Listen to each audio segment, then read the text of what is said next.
लिखना था, लिखना नहीं आप समझा लो तुम, अब केवल समझा रहा हूँ ना। Yes sir. ठीक ना। ये जो छोटी आंत ये मासे था आपका, है ना। इधर से जो छोटी आंत थी, छोटी आंत, छोटी छोटी आंत को लिखना है? नहीं लिख लो, लिख लो।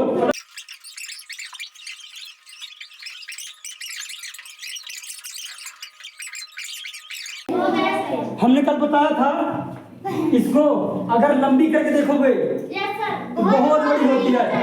वैसे भी लिखा है कितना 7.5 मीटर।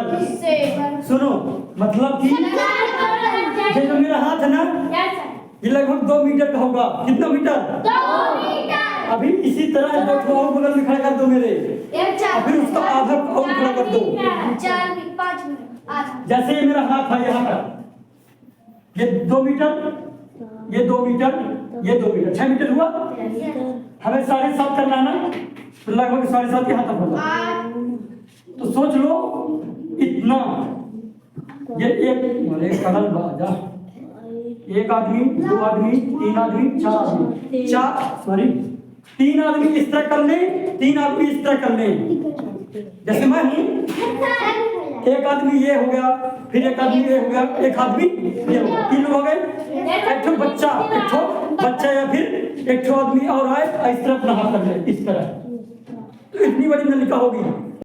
अब मेरे लोग अगर देखोगे तो लगभग 3 लोग, एक ठो बच्चा इस तरह कर लेगा, बस हो गया। इसका भी कर ले, है ना। मैं बोला था ना उस दिन कि जितने जहाँ पास आप लाइन लगते हो कितनी बड़ी नलिका होती है। अब फिर ये बड़ी आंत है, क्या है? ये इससे छोटी होती है, भले ही बड़ी आंत है, नाम बड़ी आंत है लेकिन छोटी होती है।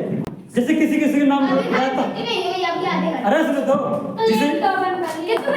किसी किसी का नाम रहता है छोटे लेकिन होता है बड़ा, और किसी का नाम रहता है बड़ा लेकिन होता है छोटा। वैसे ये नहीं बता दो क्या पढ़ाएंगे, लेकिन अभी कहाँ हुआ है। दीर्घ रोम, इसके अंदर क्या बताते हैं? जैसे इसको बता ठीक ना, ये पाइप है, ये वाला इसको बता रहा हूँ ठीक ना, छोटी आपको। इसके अंदर विभिन्न छोटे छोटे क्या बताते हैं? रसांकुर पाए जाते हैं। क्या पाए जाते हैं? ये भोजन आ रहा, भोजन में विभिन्न प्रकार के रस मिल गए हैं अब, यानी भोजन अब पाचन होगा क्योंकि विभिन्न प्रकार के रस मिल गए हैं।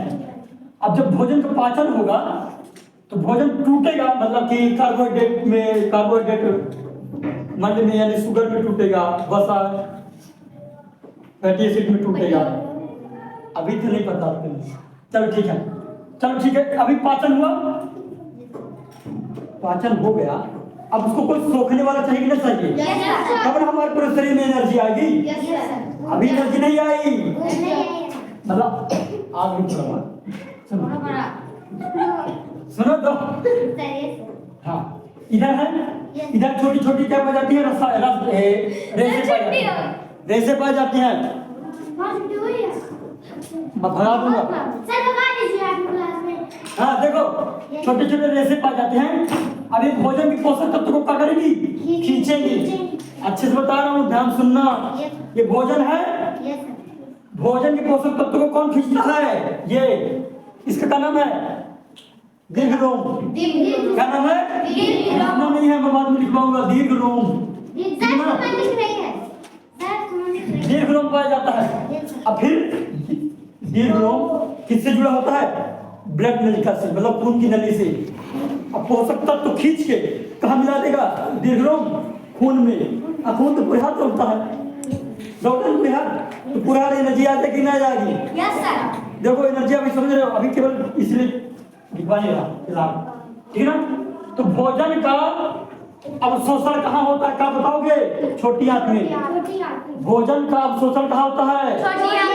या फिर ये बोला जाए पोषक तत्वों का अवशोषण कहाँ होता है? क्या बोलोगे? छोटी आंत में। अभी मैं बताऊंगा, मैं जरूर पेपर आएगा। हाँ अभी ये भोजन, ये बच्चा भोजन जा रहा है अभी। अब ये वाला भोजन कहाँ जाएगा? हाँ वो छोटे छोटे उसको दिखा रहे हैं। बैकग्राउंड में कहाँ जाएगा? बढ़िया। यानी बड़ी आंत में। बड़ी आंत भले ही नाम का है लेकिन इससे छोटी है थोड़ी, इससे थोड़ी छोटी है। इधर अवशोषण नहीं होता, इधर पाचन वाचन नहीं होता, इधर सर पाचन छोटी आंत में होता है ना? पाचन कहीं से स्टार्ट हो जाता है, अमाशय के नीचे से थोड़ा सा, अमाशय से ही शुरू क्यों हो जाता है? क्योंकि जो अम्ल है, विभिन्न प्रकार के रस है, ये सब मिल गए भोजन में, ये सर। तो यहीं से पाचन शुरू हो जाता है। अब मेन पाचन तो यहीं से शुरू हो गया था, कौन सा? कार्बोहाइड्रेट वाला। तो कैसे समझाऊंगा? थोड़ा भूल जाते हो। सुनो, अब ये भोजन आ रहा है वाला, ये सर। अब कहाँ जाएगा? बड़ी बड़ी आंत में।